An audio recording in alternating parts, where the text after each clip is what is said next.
It's the day after the day out to Prestatyn, to the seaside. It's a Monday morning as well, and it's a bit kind of, oh, when I've been somewhere the day before and it was really nice, or been somewhere on holiday or whatever, and you go, oh, I always get it when we've been to Loch Ness, and I get back and I kind of go, oh, there are people now at Loch Ness and I'm not at Loch Ness. And I'm feeling a little bit that way this morning, thinking, oh, there's people at my seaside and they're walking up and down, they're having coffee on the front and paddling in the seaside with their dogs. You know, equally, I'm sorry, I don't mean to be a downer, but equally, hot on the heels of that thought was the thought, yeah, but there are people a lot worse off, people in horrible situations this morning. And really, to be sitting in the garden with my two dogs, I mean, it's really, really nice.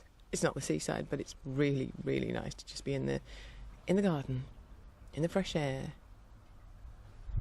with my two dogs. That's a privilege, really, isn't it?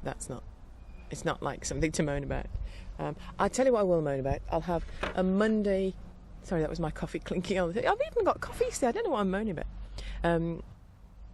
I'm going to have a Monday meteorological moan. I always find it really difficult to say meteorological. I'm going to have a Monday meteorological moan because the sky is just like white and a little bit grey. There's two slight smudges of blue.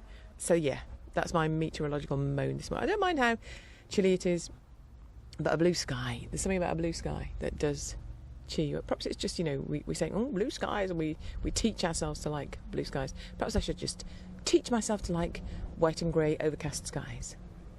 Yes, okay, I'll try and do that. Meantime, I'm going to sip my coffee. There's a very disturbed mood amongst the animals tonight. There's trouble around the UK. And watching the news is very, very sad and upsetting and disturbing at the moment. And I think there's a rookery and all the rooks seem agitated. And one of the cows was just bellowing. I didn't quite catch it. Diamond's digging in the plant pot, which is her regular evening activity. It's probably not as good as digging on the beach, which she loved, but it seems to be acceptable, quite acceptable. She spends enough time doing it. Gradually, the plants have become fewer and fewer, and the earth has had a good turning over. There's the cows are banging the gate. The cows are banging the gate.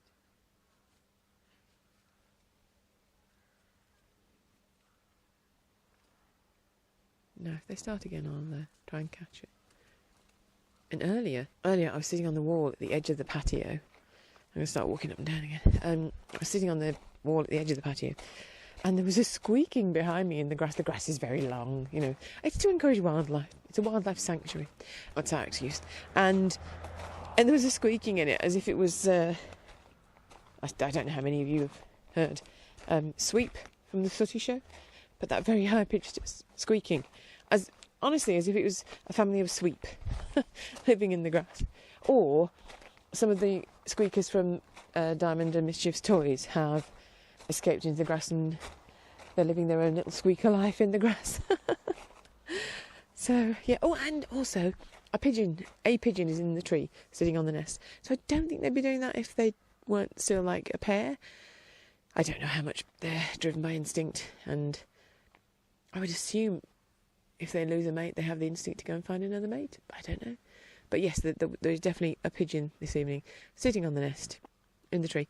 I'm sorry, I'm a little bit blocked up. Sorry, I'm a bit nasally, but I'm blocked up. So there is a pigeon in the tree sitting on the nest. I haven't seen so much activity bringing sticks, but maybe the nest is like mainly finished. I don't know. So I think we've still got 2 pigeons. So fingers crossed we get baby pigeons. And yeah, so it's been a very warm day. It's a nice evening, nice mild evening. Well, here in our little corner of Shropshire, it's a nice evening. But as I say, so much unrest all around the UK, and obviously further afield. And it's then at times I do watch the news, but at times it is very, very. It just is sad and upsetting that to see the worst side of human nature. Running riot, and you can try and explain it. You can make excuses or whatever, analyse till the cows come home. They are home over there. I don't know.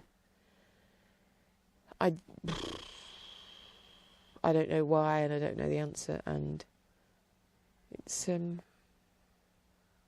just sad. I don't want to end on a sad note. Let's try and find something. Diamond's had a good day. There you go. Diamond and Mischief have had a good day. They've had some really good times. They've been in the garden and they've played, and we're having more times. I am going overboard. I'm praising Diamond when there's good behaviour, and we're having more times when she's just, chilling in the garden, and Mischief happens to be there, and they're just coexisting peacefully, which is lovely. So I am praising that, and that's happening more. So in our little corner of the world, all is well. It's Friday. I have no idea. I can't remember what date it is, but it's the Friday that follows the last 2 bits. We've had a couple of days of not recording anything and just being and just trying to implement all the new regimes we're trying to do. And, we've had some lovely times. She's getting lovely to be around. We had a really good day Wednesday, I think, and then yesterday, I think possibly she didn't get enough. I know I'm always making excuses for her, but sleep and food. And by the evening, she was a lot.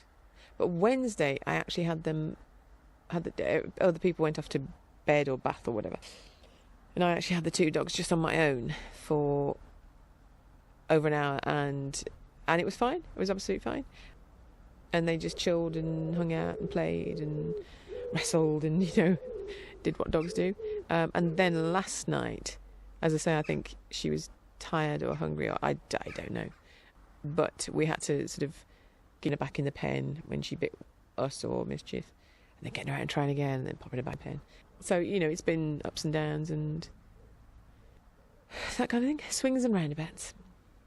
And the other thing is I gave her, she's got 2 crates and she's got umpteen beds to choose from, and cushions that we've given her, and pillows we've given her, and all that kind of thing. And I gave her a small cardboard box, but a very, very sturdy small cardboard box, the kind that you get sort of fruit in the supermarket. And I really gave it to her because I thought it would be something good to have a chew at, and we've used it to store toys in, and to move the toys easily all together from one crate to another, or outside and inside and whatever. And she really took to it. And also, obviously, there's pee and poo around a lot of the time, and the cardboard box, you can just pop in the recycling and it doesn't matter if it gets dirty. And she's really taken to this cardboard box, and she's taken to lying in it and chewing it. And then today she actually chose to have her nap in there. And that is so sweet. It's just the right size.